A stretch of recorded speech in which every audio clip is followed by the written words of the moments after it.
네, 오후 예배 가운데 나오신 여러분을 환영하고 주의 이름으로 축복합니다. 우리 옆 사람과 함께 인사합시다. 잘 오셨습니다. 환영합니다. 축복합니다. 사랑합니다. 축복합니다. 이렇게 인사해 주십시오. 그럼 함께 해주셔서 감사합니다.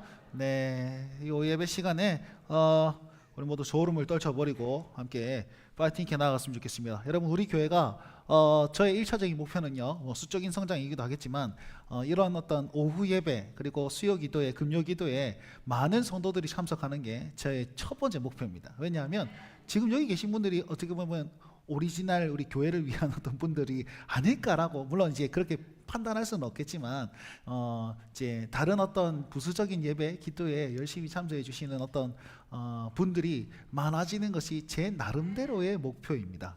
여러분, 지난주 금요일 날 우리 그 신병준 전도사님께서 설교를 얼마나 열정적으로 하셨던지, 저기 죽어가는 사람을 다시 한번 살렸다 아닙니까? 우리 뒤에 권사님들이 목사님 몸이 아파서 설교 끝나고 바로 가야 되겠습니다. 그랬는데 설교를 너무나도 이렇게 잘해가지고 끝까지 계셨어요. 그러니까 병든 몸을 기도하게 일으키는 그런 능력이 우리 저분은 다 물건입니다. 물건이야. 하여튼간에 참. 어쨌든 간에 우리 부교육자들이 최선을 다해서 말씀을 준비하고 어쨌든 이곳에서 이 강단에 은혜를 주기 위해서 최선을 다해서 열심히 노력하고 있으니까요, 많이 참석해 주시고 은혜 받는 그런 시간들 되셨으면 좋겠습니다. 그리고 이 오후 예배 시간 우리 조금은 딱딱한 교리를 배우지만 그럼에도 불구하고 여러분, 우리가 지식적으로 성장해야 됩니다. 그래야지 분별력이 생기고 지식적으로 겸비하셔야지 여러분들 우리 마음 가운데 의심이 사라지게 됩니다. 그리고 더욱더 은혜가 풍성한 어떤 길이 알고 듣는 것과 알고 경험하는 것과 모르고 무턱대고 경험하는 큰 차이가 있기 때문에 오늘 조금 딱딱한 말씀이실지 모르겠지만 그래도 이 배움의 자리에서 하나님의 은혜가 가득하기 간절히 바랍니다. 네, 우리 교리문답 오늘 72문부터 74문까지 세례에 대한 오해에 대해서 함께 살펴보면서 이런 오해가 있구나, 이런 질문에 우문현답으로, 그러니까 이 어리석은 질문 가운데 현명한 대답을 들으면서 세례를 더욱더 가치 있게 여기고 나아갈 수 있는 시간 되셨으면 좋겠습니다. 자, 한번 살펴보겠습니다. 지금은 계속 은혜의 수단에 대해서 배우고 있습니다. 여러분, 우리가 지금 주소를 잘 확인해야 되는데 하나님 앞에 유일한 위로가 무엇입니까? 라부터 1문이 시작했습니다. 그리고 세 가지의 질문을 합니다. 우리 유일한 위로는 하나님 예수 그리스도의 것이 되는 것입니다. 그러기 위해서는 세 가지를 알아야 되는데, 첫 번째, 나의 죄와 비참함이 얼마나 큰가를 잘 알아야 됩니다. 내가 죄인됨을 알아야지 구원자를 찾고 회개의 자리로 나아가지 않습니까? 그래서 두 번째 질문이 나는 죄인입니다. 그래서 구원자가 누구입니까? 구원자가 누구일까요? 라고 얘기하는 그 질문 앞에서 우리가 예수 그리스도라는 초점을 쭉 맞춰가지고 중보자에 대해서 배웠고, 그리고 마지막 세 번째, 그럼 우리가 믿음에 대해서 이 중보자를 대해서 알았으면 우리는 그러면 어떻게 살아야 됩니까? 이 마지막 세 번째 질문인데 이건 아직 오지는 않았습니다만 마지막 세 번째 질문이 감사하며 살아야 됩니다 라는 것입니다. 결국 우리는 죄인됨을 깨닫고 예수 그리스도를 의지하면서, 그러니까 삼위 하나님을 의지하면서 우리가 감사하며 사는 인생이 바로 우리 신앙인의 인생이다 라는 겁니다. 지금 우리의 현 주소는 어디까지 왔냐면 지금 은혜의 수단이죠. 두 번째 질문을 답변을 다 했습니다. 사도신경을 통해서 우리의 구원자는 누구입니까? 내 성부 성자 성령 하나님께서 이렇게 합작으로 역사하여 주셔서 우리를 구원의 자리로 이렇게 이루어 주셨습니다. 그러면 우리가 그 구원의 은혜를 어떻게 확인할 수 있습니까? 어떻게 누릴 수 있습니까? 라고 하면서 믿음으로 누릴 수 있습니다 해서 오직 믿음을 강조하고 있거든요.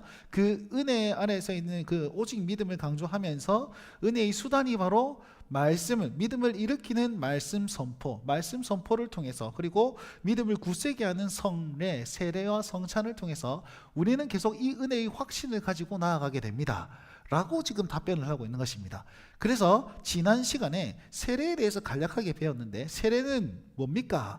라고 했을 때 더러운 것을 죄와 더러운 것을 씻는 것입니다.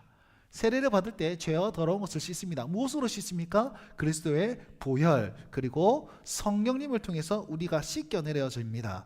그리하여서 그리스도와 연합 하여 거룩한 존재가 되고 거룩한 삶으로 나아갈 수 있습니다. 자, 거룩은 두 가지가 있습니다. 거룩한 존재가 되는 것과 거룩한 삶으로 나아가는 것.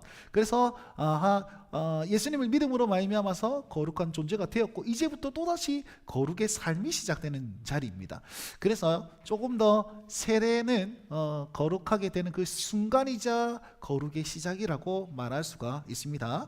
그것은 모두 다 예수 그리스도로 말미암아서 그분과 함께함으로 말미암아서 그것이 가능합니다. 이렇게 지난 시간까지 배웠습니다. 오늘은 세례에 대한 오해들인데요. 그러면 72문에서는 세례 자체가 죄 씻음으로 세례 자체가 죄 씻음으로 생각하는 자에게 이 교리문답은 죄 씻음을 확실하게 보여주는 표일 뿐입니다. 그러니까 상징일 뿐입니다. 이렇게 얘기하고 73문에 그러면 상징일 뿐이면 굳이 세례를 받아야 되는 이유는 뭡니까? 내 씻겨짐을 가르쳐주고 확신할 수 있도록. 자, 이게 상징이다 그랬는데 이건 실제입니다. 애매하죠? 뭐 하나를 기면 기고 아니면 아니라 하지. 상징이긴 상징인데 이건 실제적으로 적용이 되는 겁니다. 자, 그리고 73문에서는 유아세례에 대해서 질문을 하게 되는데요.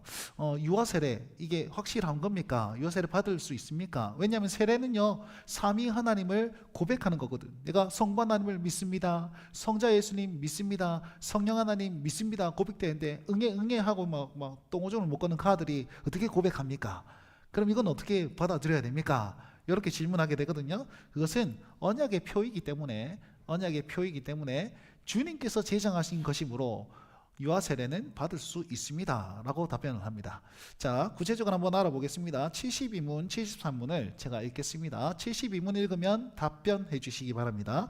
72문, 세례의 물로 씻음이 곧 죄의 씻음 자체입니까?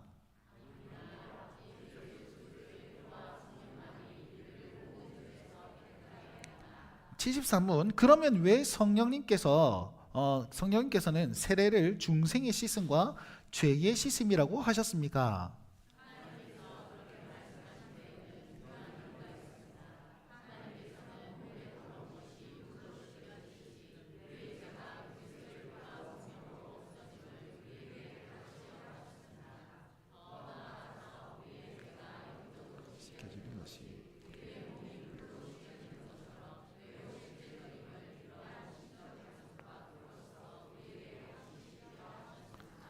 아멘. 자, 72문, 73문 아까 말씀드린 대로 물 자체의 능력이 있는 것은 아닙니다. 그런데 물이 뿌려질 때에 실제적으로 내 안에는 능력이 됩니다. 저거 굉장히 길지만 이렇게 요약할 수 있습니다. 물 자체는 능력 있는 물이 아닙니다. 그래서요 어떤 목사님은 이게 성지순례 가가지고 요단강물을 이렇게 퍼가지고 이것이 요단강물입니다, 예수님께서 세례 받으신 물입니다 이러면서 그걸 매주 공수해가지고 세례식마다 그 물로 이제 세례를 주는 것이 있는데 물의 의미가 있는 것이 아닙니다. 물의 능력이 있는 것이 아닙니다. 그러나 그 물로 뿌려질 때에 내 안에서는 실제적으로 역사가 일어납니다. 그러니까 이것을 이렇게 딱 얘기하고 있는 것이거든요. 그리고 72문은 세례만 받으면 저절로 구원을 받습니까? 라는 질문이고, 그러면 세례를 꼭 받을 필요가 있습니까? 이 두 가지 질문에 있어서 세례에 물의 능력이 있는 것입니까? 먼저 물어봅니다. 아닙니다. 오직 예수 그리스도의 피와 그리고 성령님을 통해서만이 우리가 깨끗함을 얻을 수 있습니다 라고 얘기하는 거예요. 그래서 이 두 가지 질문, 세례만 받으면 저절로 구원을 받습니까? 세례를 꼭 받을 필요가 있습니까? 라는 질문에 있어서는 세례의 요소에는 많이 관심이 있으나 세례의 주체에는 전혀 관심이 없는 사람들이 하는 질문입니다. 다시요. 자, 이런 어떤 부수적인 질문들은 세례의 요소에는 관심이 많으나 세례의 주체에는 관심이 별로 없는 사람들이 요딴 소리를 하고 있다는 것입니다. 그래서 우리는 세례만 받으면 구원받습니까? 아니요. 세례 받았다고 해서 세례는, 자, 지난 시간에 세례는 누구를 위해서 주는 거라 했습니까? 우리를 위해서 주는 거라 했습니다. 인간의 연약하기 때문에 표와 인으로 확신하기 위해서 우리에게 세례를 주는 것이라고 했습니다. 그러니까 이 세례를 꼭 세례를 받을 때에 구원이 임한다 이런 거는 아니에요.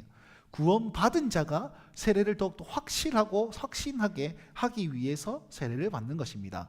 그러니까 우리가 집중해야 될 것은 예수 그리스도의 보혈 그리고 성령 하나님의 역사에 집중하셔야 되는 것이죠. 그러니까 세례를 꼭 받을 필요가 있습니까? 세례를 받을 때에 우리가 더욱더 명확해지고 확실해지기 때문에 그분께서 역사하신다는 사실을 우리는 눈으로 볼 수 있기 때문에 우리는 세례를 꼭 받으셔야만 합니다. 자, 그러면 세례는 상징일 뿐입니까? 앞서 제가 말씀드린 대로 상징 아닙니다. 뭐 물의 능력이 있는 것은 아니지만 우리에게 실제적으로 임합니다. 왜 하필이면 물입니까? 우리 물은 깨끗하게 씻을 때 이렇게 사용되는 것 아니겠습니까? 그러니까 중생의 씻음과 죄의 씻음의 자체를 보여주기 위해서 물이라는 것을 사용하고 있습니다. 불로 얘기하지 않고 물로 사용하고 있습니다. 그래서 세례는 죄의 씻음 자체가 아닌 세례 받음으로 죄 씻음 자체가 아닌 죄 씻음에 대한 약속을 믿을 때에 실제가 되는 겁니다. 물이 뿌려졌다고 해서 진짜 내 영혼이 이제 깨끗해 되는 것이 아니고 중생의 그런 어떤 씻김이 있는 것이 아니라 우리가 믿을 때에 이것이 일어난다라고 하고 있습니다. 그래서 저기 보시면요, 세례 물로 씻겨지듯이 우리의 죄가 씻겨지고 그리스도의 피와 성령으로 없어짐을 우리에게 가르치게 하기 위함. 그 다음에 제일 마지막에 뭐라고 합니까? 이게 매우 실제적이라는 사실을 어떻게 하기 위해서? 확신시키려 하기 위함. 그것입니다. 자, 물을 사용하는 것은 가르치려 함과 확신하기 위함입니다. 그러니까 여러분 세례를 보실 때, 세례식에 참여하실 때 우리가 어떤 마음으로 받아들여야 됩니까? 세례 받는 사람 말고 구경하는 사람들, 여러분들이 어떻게 받아들이면 된다고요? 아하, 저 물이 나를 씻겨주는 것이구나. 예수 그리스도의 피와 그리고 성령님의 충만함이 물을 통해서 나에게 역사하셨구나 기억하시라고요. 또 확신하셔야 됩니다. 나는 이제 죄에서 자유한 하나님의 사람입니다 라는 사실을 세례식을 볼 때마다 여러분 확신하셔야 돼요. 그래야지 넘어지지 않을 수가 있습니다. 괜히 왜 물로 저렇게 합니까? 물을 왜 이렇게 많이 뿌려가지고 머리 스타일 다 구겨지도록 왜 저렇게 합니까? 장갑은 껴야 됩니까? 못 껴야 됩니까? 무엇이 그리 중요한데? 예? 그런 거 아니고 그냥 믿음으로 받을 때에 저분이 진짜 정결케 되고 깨끗게 되고 회복되고 진짜 하나님의 사람으로 변했구나라는 그런 어떤 기쁨 안에서 우리가 동참해야 되는 것이죠. 그러니까 그리고 나서 이제 세례 받는 사람뿐만 아니라 세례식에 참여하는 우리 온 성도들에게도 너가 이런 존재야라고 우리에게 알려주시고 확신시켜주기 위해서 우리에게 보여주신다.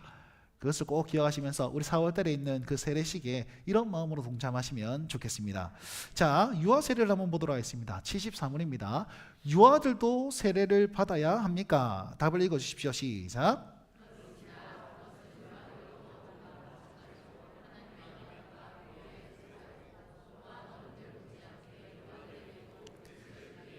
속죄와 믿음을 일으키시는 성령이 약속되었기 때문입니다. 그러므로 유아들도 언약의 표인 세례를 통하여 그리스도의 교회에 연합이 되고,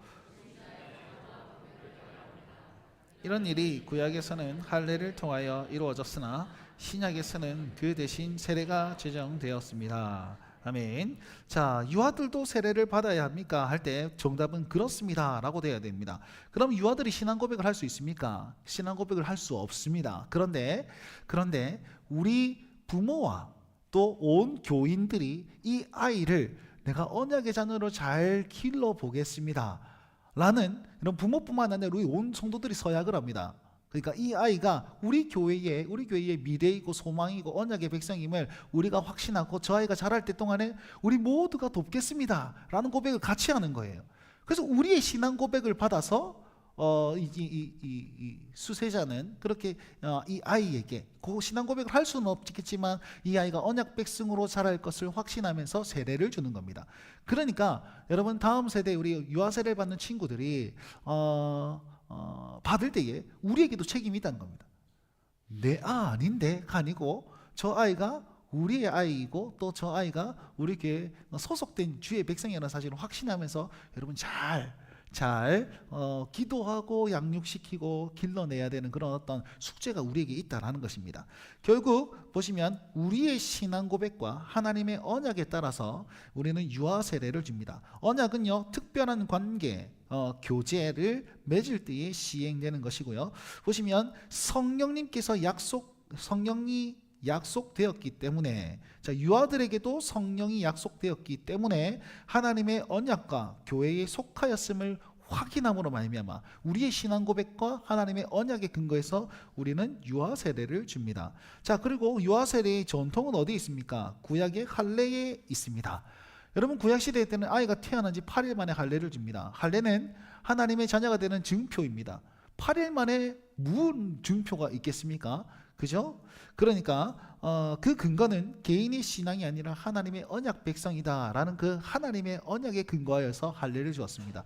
그래서 우리는 신약 시대에는 성령님께서 이 할례를 대신하여서 약속하셨기 때문에 성령님의 약속에 근거하여서 우리는 세례를 주게 됩니다.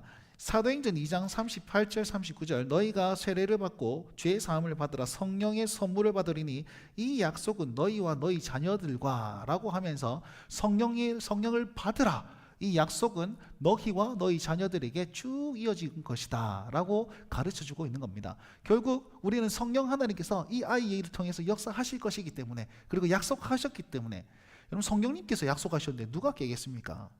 그죠? 그런 그 약속의 확신을 가지고 우리도 믿음으로 동참하여서 저 아이를 하나님께 드리겠습니다 라고 고백할 수 있는 겁니다. 그러니 우리 아이들을 보는 시선을 조금 다르게 해주십시오. 네, 다르게 해주십시오. 아주 그냥 뭐 이제 집어던지고 싶은 그런 마음이 들더라도, 네, 까불랑거리고 정말 이제 교회를 어지럽히고 있더라도 그럼에도 불구하고 언약 백성의 자리에서 여기에서 잘 자랐으면 좋겠다라는 그런 기대감으로 늘 기도하는 마음으로 그렇게 대해 주시면 좋겠습니다. 그것을 또한 이렇게 얘기하고 있습니다. 보십시오. 하나님의 언약인데, 하나님의 언약은 아브라함의 언약이 있습니다. 아브라함에게 다 할례를 받으라. 모세와 언약하였습니다.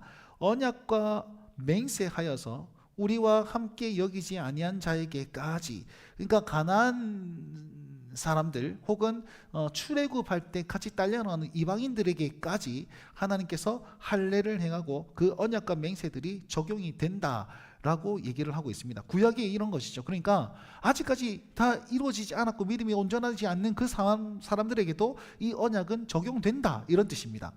그래서 유아세례도 이와 마찬가지로 유아세례를 받으면 교회의 연합됨과 구별됨이 있습니다. 자, 저 위에 그러므로라고 되어 있죠. 하나, 둘, 셋, 네 번째 줄.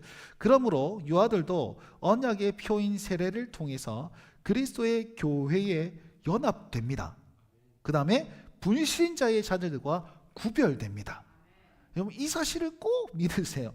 유아도 우리 그리스도의 지체임을 꼭 명심하라는 뜻이고, 또 유아도 죄 사함을 받은 자로 믿고 말씀을 가르쳐야 된다라는 사실을 확증해 주고 있는 것입니다. 그러니 이 아이도 우리 교회의 일원이구나, 이 아이도 세상과 구별된 하나님의 사람이구나, 이 시선이 진짜 필요하다니까요.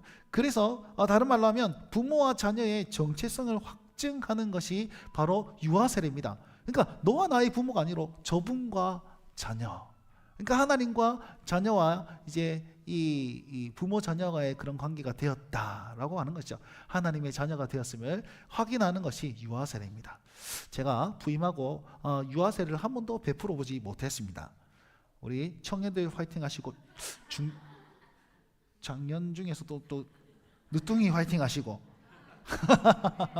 저를 본받아 늦둥이 화이팅 하셔서 우리 안에 정말 애기 소리가 너무 많았으면 좋겠습니다.